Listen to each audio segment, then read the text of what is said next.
September is Blood Cancer Awareness Month, and today is Lymphoma Awareness Day. Yes, SCRI oncologist partners say 10% of cancer cases are diagnosed as blood cancers every single year. Yeah, and there are several types of cancers categorized as blood cancer. So Dr. Hans Lee and Dr. Krish Patel tell us more.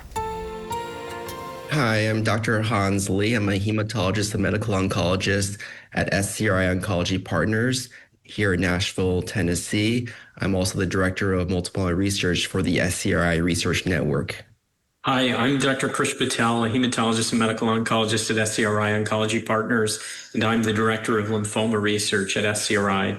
Blood cancers represent a category of lots of different types of cancers, but these are largely cancers of blood-making cells or cells of the immune system. They largely can be thought of in big bucket categories like lymphomas that present in immune tissues or lymph nodes, plasma cell diseases or multiple myeloma, and leukemias are another large category. Generally speaking, we don't screen broadly for blood cancers. Normally, these types of cancer are picked up through routine blood work due to abnormalities in the blood cell counts, or more advanced presentations, lumps and bumps in the body, night sweats, fevers, significant pain, for instance, in the bones, which can happen particularly in cancers like multiple myeloma.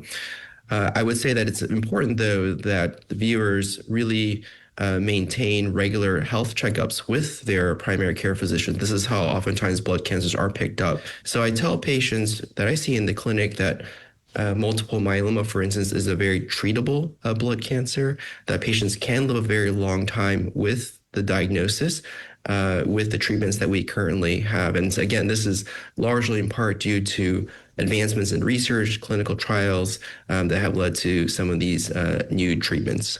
And similar to what Dr. Lee mentioned, the advancement of new therapies from clinical trials, in particular things like CAR T-cell therapy, bispecific antibodies, have really given us many, many more tools in the toolbox to treat patients. To learn more, visit SCRI Oncology Partners at cancercarescri.com. Really appreciate them sending this information in, because a lot of times we hear cancer and our minds automatically go to death sentence. But in this day and age, that's not the case. And he talked about how treatable these blood cancers can be too. Especially if they're caught early. Right. And that was really one of the important takeaways, to continue going to get those regular checkups, because that's where they tend to find this, through the blood work. Yeah, I mean, you generally have your blood work done every year when you have your physical, Exactly. and so if they can catch it early that way. But again, as they pointed out, if you're experiencing any of these other symptoms, like, you know, the night sweats or the lumps and stuff, you know, if there's anything weird going on, it doesn't hurt. Right. It's probably a good idea just to call the doctor and say, hey, this is what's going on, should it be checked out? Yeah, might as well take a few tests. Exactly. See if anything, you know, shows any sort of alarm. And then when you do get your blood work, you know, even if nothing's wrong, at least there's a base level. So for years down the road, you have some type of documentation of where you have been to where you're going. Yeah, yeah. So it's not always fun for everybody to get their blood taken, but it is a good thing. Yes. All right, to check other helpful tips and information, just head to newschannel5.com/letmehelp. And if you have a question, email us at letmehelp@newschannel5.com.